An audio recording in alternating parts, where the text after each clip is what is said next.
दोस्तों, पुराने समय की बात है। किसी नगरी में एक युवक रहा करता था। वो युवक बहुत ही शर्मीला था। वो इतना शर्मीला था कि जब भी उसके सामने कोई नया आदमी आकर खड़ा हो जाता तो वो उससे बात तक नहीं करता था। यहाँ तक कि जिन्हें वो जानता था, पहचानता था, उनसे भी बात करने में बहुत शर्माता था। अपनी इस समस्या के कारण वो बहुत परेशान रहता था, क्योंकि वो अपने जीवन में कुछ भी नहीं कर पा रहा था। धीरे धीरे समय बीतता रहा और समय बीतने के साथ उस युवक की शर्माने की आदत भी बढ़ती चली गई, जिसके कारण वो और ज्यादा तनाव में रहने लगा, परेशान रहने लगा, उदास रहने लगा। उसे ये समझ नहीं आ रहा था कि वो अपनी इस समस्या से किस तरह से छुटकारा पाए। उसके घर वाले भी अब उसकी इस समस्या को लेकर बहुत चिंतित रहने लगे थे। वे सोचते थे कि इसका क्या होगा, ये अपने जीवन में कुछ कर भी पाएगा कि नहीं। जब भी वो कहीं काम के लिए जाता तो लोग उसके सीधेपन का फायदा उठाते, उसे परेशान करते। वो कुछ बोल भी नहीं पाता था, जिसके कारण उसे कोई कुछ भी कह देता और वहां से चला जाता। इन सब कारणों की वजह से उसका मन किसी भी काम में नहीं लगता था। वो हर काम को कुछ ही दिनों में छोड़ दिया करता। उसके मन में बहुत कुछ चल रहा था। उसके मन में विचारों के तूफान उठ रहे थे। वो बहुत कुछ कहना चाहता था, अपने विचारों को दूसरों के सामने रखना चाहता था, लेकिन अपनी इस आदत के कारण वो किसी से कुछ भी नहीं कह पाता था। वो अंदर ही अंदर घुटता जा रहा था।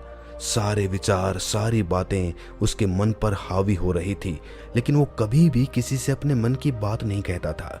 जब वो छोटा बच्चा था तो लोग उसे पसंद करते थे, उसकी इस आदत को लोग सराहते थे। लेकिन जब वो बड़ा हो गया, युवा हो गया, तो यही आदत उसकी परेशानी का कारण बन गई। वो युवक अपनी इस आदत से छुटकारा पाना चाहता था। वो चाहता था कि वो लोगों से अपने मन की बात खुलकर कह पाए। वो जो कुछ करना चाहता है, जो कुछ कहना चाहता है, वो सबसे उसे खुलकर कह सके, कर सके। लेकिन जब भी कोई दूसरा उसके सामने आता तो उसकी जुबान मानो खुलती ही नहीं थी। यहाँ तक कि वो अपने माता पिता के सामने भी ठीक से बात नहीं कर पाता था। अपने कुछ मित्रों के अलावा वो अपने मन की बात किसी से नहीं कह पाता था। जब भी वो किसी बात का जवाब देता तो लोग उसकी हंसी उड़ाते, उसका मजाक बनाते। लोग कहते कि आज तो तेरे मुंह में जबान आ गई है। ये समस्या दिन ब दिन बढ़ती चली जा रही थी। एक दिन जब उस युवक को उसके पिता ने दूसरों के सामने शर्मिंदा होता हुआ देखा तो वो बहुत क्रोधित हो गया और अपने बेटे को खरी खोटी सुनाने लगा। उन्होंने उसे इतना डांट दिया कि वो युवा लड़का बहुत ज्यादा उदास हो गया और वहां से बिना कुछ कहे वहां से चला गया। शाम हो चुकी थी और अब तक उनका बेटा घर नहीं लौटा था। माता और पिता दोनों ही बड़े चिंतित थे। वे अपने बेटे को वापस घर पर देखना चाहते थे, लेकिन युवा लड़का तो भागते भागते पहाड़ की चोटी पर जा पहुंचा था। वो वहां से नीचे की ओर झांक रहा था और ईश्वर से कह रहा था, हे भगवान, आपने मुझे ऐसा क्यों बनाया? लोग मेरा मजाक उड़ाते हैं, लोग मेरी हंसी करते हैं। जब मैं इस दुनिया में अपने मन की बात रख ही नहीं सकता, मैं किसी से कुछ कह ही नहीं सकता, तो फिर मैं इस जीवन को जीकर क्या करूंगा? जब भी मैं किसी से कुछ कहने की कोशिश करता हूं तो लोग मेरा मजाक बनाते हैं, मेरी हंसी उड़ाते हैं। यहाँ तक कि वो मुझसे कुछ भी कहकर चले जाते हैं और मैं उनका जवाब नहीं दे पाता। ऐसा जीवन जीकर मुझे क्या हासिल होगा? भला मैं ऐसा जीवन जी ही क्यों रहा हूँ? इसीलिए मैं अपने सवालों के जवाब पाने के लिए तुम्हारे पास आ रहा हूँ। इतना कहकर जैसे ही वो युवक कूदने की तैयारी कर रहा था कि तभी पीछे से एक आवाज सुनाई पड़ी, बेटा, जान देना तो बहुत आसान है, लेकिन इस जान को तुम वापस नहीं पा सकोगे। जैसे ही ये आवाज उसके कानों में पड़ी, वो पीछे मुड़कर देखने लगा। उसने जैसे ही पीछे मुड़कर देखा तो उसने पाया कि एक बौद्ध भिक्षु उसके पीछे खड़े हैं। उन्हें देखकर वो डर सा गया और अपने कदम पीछे खींच लिए और चुपचाप वहां पर खड़ा हो गया। अपनी आदत के कारण वो उनसे बात नहीं कर पा रहा था। तभी बौद्ध भिक्षु उस युवक से कहते हैं, बेटा, क्या बात है? आखिर तुम यहाँ पर क्या कर रहे हो? और तुम अपने इस जीवन को समाप्त क्यों करना चाहते हो? ये अनमोल जीवन बहुत कम लोगों को नसीब होता है और तुम्हें ये जीवन व्यर्थ लगता है? इस पर वो युवक कहता है कि नहीं, ऐसा कुछ नहीं है, मैं तो बस यहाँ पर खड़ा होकर देख रहा था। तभी बौद्ध भिक्षु उस युवक से कहते हैं, बेटा, मैं जानता हूं कि तुम यहाँ पर क्या करने आए थे। तुम मुझसे कुछ भी नहीं छुपा सकते, लेकिन मैं चाहता हूं कि तुम अपनी समस्या खुद मुझे बताओ, तब मैं उसका समाधान तुम्हें बताऊंगा। यदि तुम चाहते हो कि कोई तुम्हारी मदद करे तो उसके लिए पहले तुम्हें ही आगे बढ़ना होगा। यदि तुम चाहते हो कि मैं तुम्हारी समस्या का समाधान करूं तो तुम्हें मुझे अपनी सारी समस्या बतानी होगी, वरना मैं कुछ नहीं कर सकूंगा।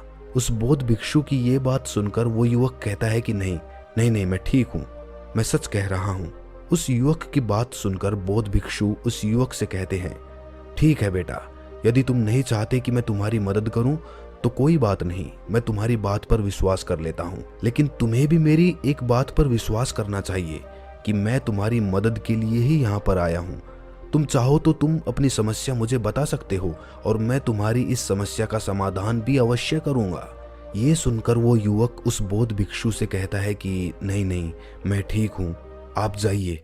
इस पर वो बौद्ध भिक्षु उस युवक से कहते हैं कि ठीक है बेटा, यदि तुम चाहते हो कि मैं यहाँ से चला जाऊं तो मैं यहाँ से चला जाता हूँ, लेकिन मेरी एक बात याद रखना, मेरे जाने के बाद तुम्हारी कोई मदद नहीं करने आएगा और हो सकता है कि तुम्हारी मदद के लिए कोई और भी ना आ पाए। इतना कहकर बौद्ध भिक्षु पीछे की ओर मुड़े और अपने मार्ग पर आगे बढ़ने लगे। वो युवक वहीं पर खड़ा होकर ये सब देख रहा था। जैसे ही वो कुछ दूर पहुंचे तभी उस युवक ने जोर से आवाज लगाई, हे गुरुदेव, मेरी समस्या बहुत बड़ी है, क्या आप उसका समाधान कर सकेंगे? ये सुनकर बौद्ध भिक्षु वहीं पर खड़े हो गए। पीछे मुड़कर उन्होंने उस युवक की बात का जवाब देते हुए कहा, बेटा, इस दुनिया में कोई भी ऐसी समस्या नहीं है जिसका कोई समाधान ना हो। यदि तुम मुझे अपनी समस्या बताओगे तो मैं उसका समाधान अवश्य करूंगा। तभी वो युवक उस बौद्ध भिक्षु से अपनी समस्या बताते हुए कहता है कि गुरुवर, मेरी एक बहुत बड़ी समस्या है कि मैं शर्मीला हूँ, जिस कारण मैं किसी से कोई बात नहीं कर पाता हूँ। यहाँ तक कि मैं अपने मन की बात भी किसी को नहीं बता पाता। जब भी मैं किसी से बात करने की कोशिश करता हूँ तो लोग मेरा मजाक उड़ाते हैं, मेरी हंसी उड़ाते हैं। जब भी मुझे कोई खरी खोटी सुनाता है, उल्टी सीधी बात करता है, तो उसका मैं जवाब तक नहीं दे पाता। मैं लोगों की तरह चालाक बनना चाहता हूँ, लोगों की तरह बातों का जवाब देना चाहता हूँ, अपने मन की बात करना चाहता हूँ। मैं इस दुनिया के साथ कदम से कदम मिलाकर आगे बढ़ना चाहता हूँ। क्या इसका कोई समाधान है? उस भिक्षु ने उस युवक की सारी बातें ध्यानपूर्वक सुनी और फिर जवाब देते हुए कहा कि बेटा, तुम जरूरत से ज्यादा शर्मीले हो।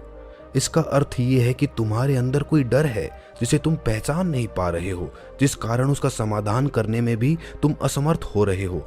शर्म करना अलग बात है और डरना अलग है।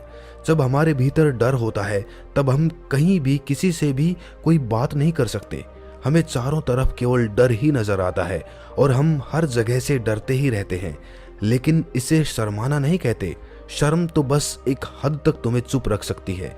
फिर वो बौद्ध भिक्षु उस युवक से कहते हैं कि बेटा, तुम सबसे अधिक किससे शर्माते हो? युवक इसका जवाब देते हुए कहता है कि गुरुवर, मुझे अपने पिता से बात करने में बहुत शर्म आती है, मैं उनके सामने कुछ बोल भी नहीं पाता। तब वो बौद्ध भिक्षु उस युवक से कहते हैं, अच्छा तो ये बताओ, जब तुम अपने पिता से बात कर रहे होते हो या फिर बात करने का प्रयास करते हो तो तुम्हारे मन में कैसे ख्याल आते हैं? युवक इसका जवाब देते हुए कहता है, गुरुवर, जब भी मैं अपने पिता से बात करने का प्रयास करता हूँ तो मुझे ऐसा लगता है कि मानो मेरे पिता मुझे अभी डांट देंगे, मुझ पर क्रोध करेंगे, मुझसे नाराज हो जाएंगे और कहीं ना कहीं मुझे ये भी लगता है कि मैं कुछ गलत बात ही करूँगा। यहाँ तक कि मेरे मन में ऐसे भी ख्याल आते हैं कि शायद मेरे पिता मुझसे प्यार ही नहीं करते। परंतु गुरुवर, आप कहते हैं कि शर्म अलग है और डरना अलग है, तो क्या कोई ऐसा उपाय है जिससे मुझे डर ही ना हो? क्या कोई ऐसा रास्ता है जिससे मेरे अंदर का ये डर खत्म हो जाए, समाप्त हो जाए? कृपया करके मुझे इस समस्या का समाधान बताइए। मुझे अपने इस डर से बाहर निकलना है। मुझे लोगों की तरह अपने इस जीवन को खुलकर जीना है। उस युवक की ये सारी बातें सुनकर वो बौद्ध भिक्षु उस युवक से कहते हैं, जाओ और अपने पिता से कहो कि मुझे कुछ काम करना है और उसके लिए मुझे आपसे कुछ धन चाहिए। यदि तुम उनसे धन मांगने में कामयाब हो गए तो मैं तुम्हारी समस्या का समाधान अवश्य बताऊंगा। वो युवक ये सुनकर काफी घबरा गया। उसने उस गुरुवर से कहा कि हे गुरुवर, मुझे ये कार्य ना दीजिए, मैं उनसे कुछ नहीं कह पाता। उनके सामने तो मेरी बोलती बंद हो जाती है, मैं भला उनसे धन कैसे मांगूंगा? ये बात सुनकर बौद्ध भिक्षु उस युवक से कहते हैं कि तब तो तुम्हारी समस्या का कोई समाधान नहीं है और ना ही तुम कभी भी अपने जीवन को खुलकर जी पाओगे। ये बात सुनकर युवक उस बौद्ध भिक्षु से कहता है कि गुरुवर, ऐसा ना कहें, कृपया करके मुझे कोई और कार्य बताइए कोई ऐसा कार्य जिससे मेरे अंदर का डर पूरी तरह से समाप्त हो जाए, कोई ऐसा समाधान बताइए। इसका जवाब देते हुए वो बौद्ध भिक्षु युवक से कहते हैं, बेटा, यदि तुम्हें अपने अंदर के डर को समाप्त करना है तो पहले तुम्हें ये कार्य करना होगा जो मैंने तुम्हें कहा है। वो युवक काफी देर तक सोच विचार करने के बाद पुनः उस गुरु से कहता है कि ठीक है, यदि आप चाहते हैं कि इस कार्य को करूं तो मैं इसे करने का पूरा प्रयास करूंगा। इतना कहकर वो युवक अपने घर लौट आता है। उसे देखकर उसके माता पिता बहुत खुश हो जाते हैं। युवक आगे कहता है, पिताजी, मैं कुछ काम करना चाहता हूँ और उसके लिए मुझे आपसे कुछ धन चाहिए। क्या आप मुझे कुछ धन दे सकते हैं? इतना सुनकर उस युवक के पिता ने उसकी ओर ध्यान से देखा। काफी देर देखने के बाद वो खुशी से झूम उठे और तुरंत ही उन्होंने कुछ धन अपने पुत्र के हाथों पर रख दिया और कहने लगे कि बेटा, इतना धन काफी है या फिर तुम्हें और धन चाहिए? इसके जवाब में वो युवक अपने पिता से कहता है कि नहीं नहीं पिताजी, इतना काफी है, मैं इतने में काम चला लूंगा। वो युवक उस धन को लेकर तुरंत दौड़ा हुआ उस बौद्ध भिक्षु के पास पहुंच जाता है। उस धन को दिखाते हुए वो कहता है कि गुरुवर, जैसा आपने कहा था, मैं धन लेकर आपके पास आ चुका हूँ। मैंने अपने पिता से धन मांग लिया है, अब मुझे मेरी समस्या का समाधान बताओ। तभी बौद्ध भिक्षु उस युवक से कहते हैं, अरे इतनी जल्दी क्या है, अभी तो तुम्हें मेरे लिए एक और काम करना है, तब मैं तुम्हें तुम्हारी समस्या का समाधान अवश्य बताऊंगा। और यदि तुम मेरे लिए इस कार्य को पूरा नहीं कर सके तो मैं तुम्हें कभी भी तुम्हारी समस्या का समाधान नहीं बताने वाला। ये सुनकर वो युवक उस बौद्ध भिक्षु से कहता है कि गुरुवर, अभी तो मैंने आपके लिए एक काम किया है, अभी आप मुझे एक और काम करने के लिए कह रहे हैं। तब वो बौद्ध भिक्षु उस युवक से कहते हैं कि हाँ, तुम्हें मेरे लिए एक और काम करना होगा। वो युवक एक बार फिर से काफी देर सोच विचार कर उस बौद्ध भिक्षु से कहता है कि अच्छा ठीक है, बताइए अब मुझे क्या करना है। इसके जवाब में बौद्ध भिक्षु उस युवक से कहते हैं कि जाओ और ये धन जो तुमने अपने पिता से मांगा है, इस धन को वापस अपने पिता को लौटा दो। और साथ साथ ये भी कहना कि पिताजी, मैं अभी काम नहीं करना चाहता, लेकिन जब समय आएगा तो मैं आपसे ये धन वापस ले लूंगा और उससे अपना काम पूरा करूंगा। ये बात सुनकर वो युवक ऊपर से नीचे तक कांप गया और कहने लगा कि गुरुवर, आप मुझे कोई और काम सौंप दीजिए, मैं उसे जरूर करूंगा, लेकिन अब यदि मैं धन लेकर वापस गया तो वो क्या सोचेंगे मेरे बारे में? मैं तो शर्मिंदा हो जाऊंगा उनके सामने। इसीलिए गुरुवर, कृपया करके मुझे कोई और काम दे दीजिए। तभी बौद्ध भिक्षु उस युवक से कहते हैं कि बेटा, जो काम मैंने तुम्हें सौंपा है, तुम्हें उसी कार्य को पूरा करना होगा, अन्यथा तुम्हारी समस्या का समाधान मैं तुम्हें नहीं बताने वाला। काफी देर सोच विचार करने के बाद वो उस बौद्ध भिक्षु से कहता है कि ठीक है गुरुवर, मैं वापस जाता हूँ और ये धन वापस अपने पिता को देकर आपके पास आता हूँ। वो तुरंत दौड़ा दौड़ा अपने पिता के पास वापस लौटा। उसने अपने पिता से कहा कि पिताजी, मैं ये धन अभी नहीं लेना चाहता, अभी ये धन मुझसे वापस ले लीजिए। जब मुझे कोई काम पड़ेगा तो मैं आपसे ये धन वापस ले लूंगा। उसके पिता ने उस युवक की तरफ घूर कर काफी देर तक देखा और फिर मुस्कुराते हुए कहने लगे, बेटा, मैं समझता हूँ कि किसी भी काम को शुरू करने से पहले हमें उसके बारे में जानकारी इकट्ठी करनी चाहिए। उसके बारे में समझना जरूरी है। कब क्या कैसे करना है, इसके बारे में हमें पूरी जानकारी लेनी चाहिए।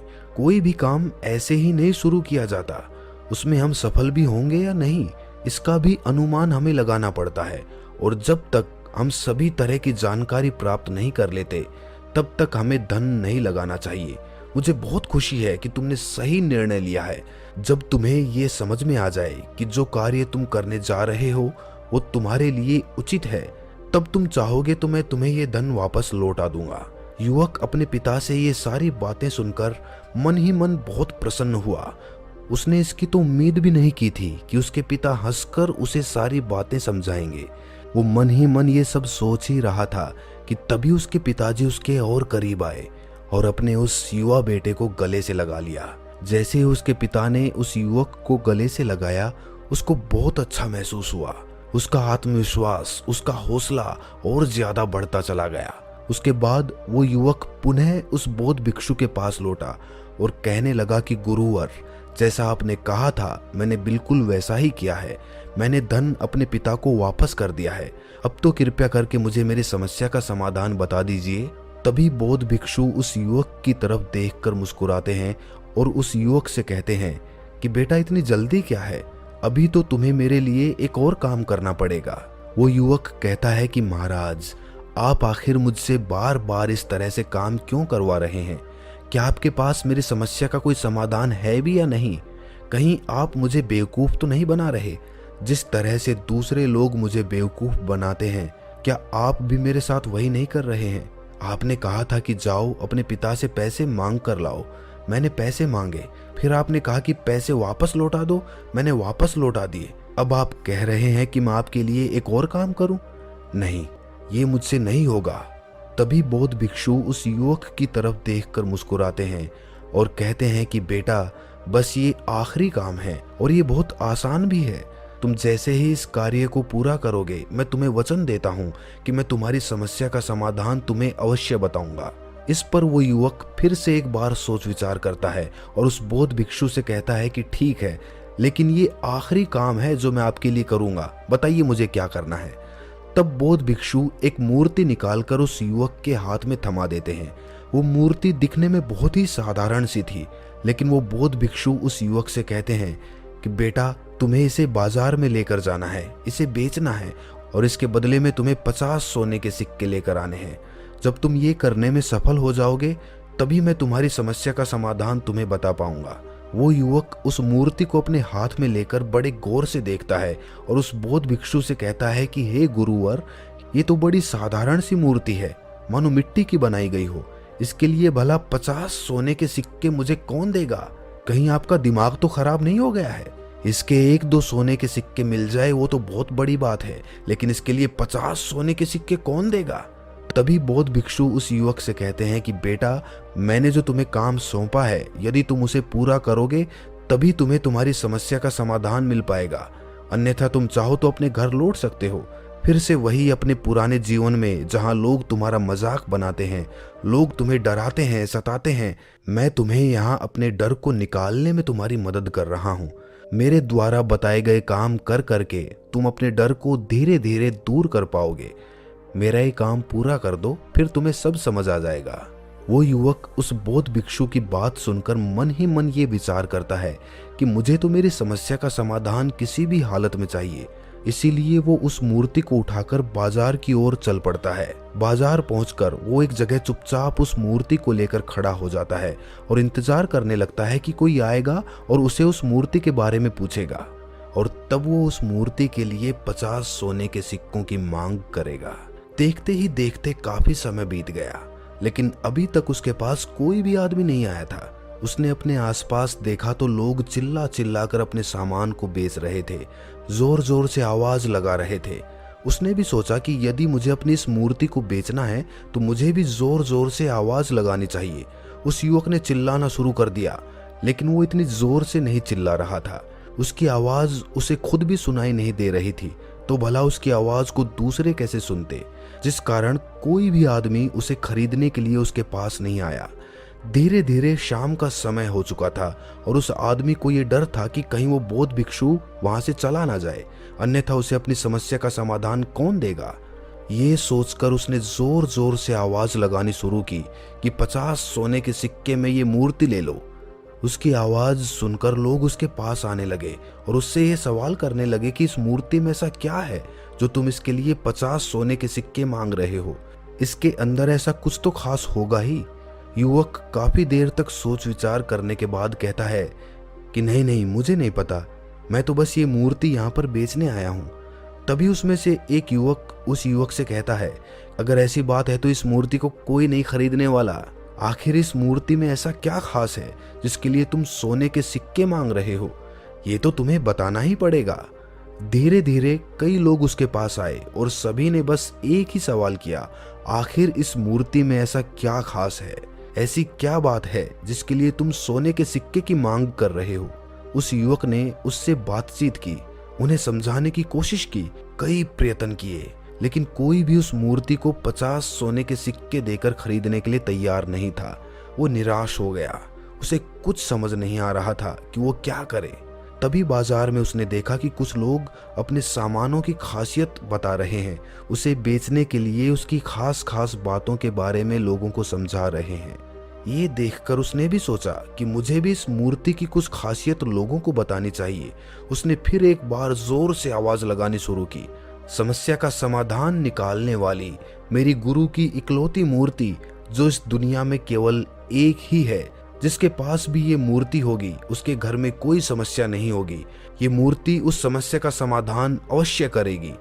ये सुनकर लोग उसके पास पहुंचने लगे और उससे ये सवाल करने लगे कि क्या सच में ये मूर्ति जिसके पास होगी उसके पास कोई समस्या नहीं आएगी? क्या सच में ये सभी समस्याओं का समाधान करती है? इसका जवाब देते हुए वो युवक कहता है कि हाँ, ये सभी समस्याओं का समाधान करती है। अनेक वर्षों तक मेरे गुरु ने इस मूर्ति का ध्यान किया है। इस मूर्ति में अद्भुत शक्तियां हैं। मेरे गुरु ने जो भी अपने जीवन काल में आध्यात्मिक शक्तियां प्राप्त की, वो सब इस मूर्ति के अंदर समाहित है, क्योंकि उन्होंने इस मूर्ति का ध्यान किया था। चाहे कोई भी समस्या हो, कैसी भी समस्या हो, कैसी भी परिस्थिति हो, आपको उसका समाधान अवश्य मिलेगा। अगर किसी को मेरी बात पर विश्वास नहीं है तो कोई भी मुझसे इस मूर्ति का दुगना दाम वसूल कर सकता है। अगर ये मूर्ति अपना कार्य नहीं करती है, आपकी समस्याओं का समाधान नहीं करती है, तो ये रहा मेरा पता। मेरे पते पर आकर इस मूर्ति को वापस करके आप इसकी दुगनी कीमत मुझसे वसूल कर सकते हैं। इतना सुनने के बाद अब ये मूर्ति सबको चाहिए थी। उस मूर्ति के दाम लगने लगे। कोई उसे 200 सोने के सिक्के देना चाहता था, कोई 400 सोने के सिक्के, कोई 600। उस मूर्ति की कीमत लगातार बढ़ती जा रही थी। जैसे जैसे लोगों को पता चलता जा रहा था कि ये मूर्ति लोगों की समस्याओं का समाधान करती है, लोग उसे किसी भी कीमत पर खरीदने के लिए तैयार हो गए थे। अब वो युवक आत्मविश्वास के साथ और जोर से चिल्ला रहा था, लोगों को उस मूर्ति के बारे में समझा रहा था। अब उसके मन में कोई डर नहीं था। वो लोगों को उस मूर्ति के बारे में पूरे आत्मविश्वास के साथ बिना घबराए उस मूर्ति की खासियत बताने में लगा हुआ था, जिसके कारण लोग अब उस पर भरोसा कर रहे थे और वो भरोसा लोगों की नज़रों में नजर भी आ रहा था। जैसे जैसे अंधेरा होता गया, लोगों की भीड़ मानो कम होने का नाम ही नहीं ले रही थी। लोग उस मूर्ति को खरीदना चाहते थे। उस युवक ने जोर से आवाज लगाई कि मुझे क्षमा करें, ये मेरे गुरु की मूर्ति है और मैं इसे बेचना नहीं चाहता। इतना कहकर वो युवक उस मूर्ति को लेकर वापस खाली हाथ लौट आया और उन गुरुवर के पास पहुंचकर कहने लगा कि हे गुरुवर, आपका बहुत बहुत धन्यवाद। इस मूर्ति ने मेरी समस्या का समाधान कर दिया। मुझे समझ में आ गया कि मेरी समस्या क्या थी।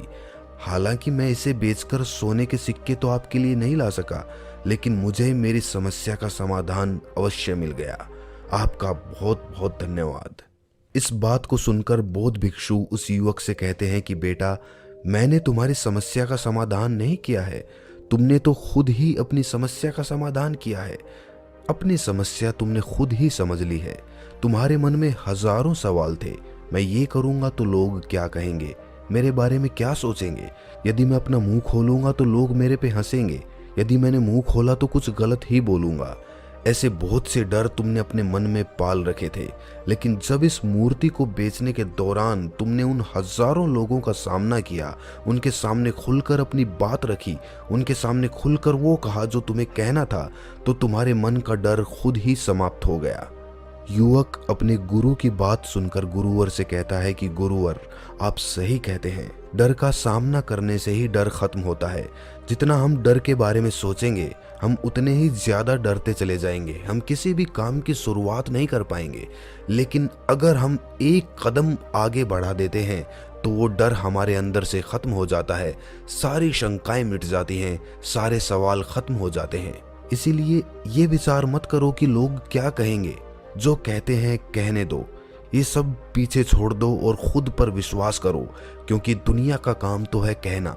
तुम अच्छा करोगे तब भी दुनिया कहेगी और बुरा करोगे तब भी कहेगी, लेकिन तुम्हें सिर्फ अपने मन की सुननी है, अपने मन में विश्वास बना कर रखना है। अगर आप किसी ऐसे आदमी को जानते हैं जो खुलकर अपनी बात नहीं रख पाता है, दूसरों के सामने शर्माता रहता है, अपने विचारों में डूबा रहता है, तो ये वीडियो उन लोगों के साथ जरूर शेयर करें। तो मिलते हैं अगली कहानी में, तब तक के लिए अपना ख्याल रखें।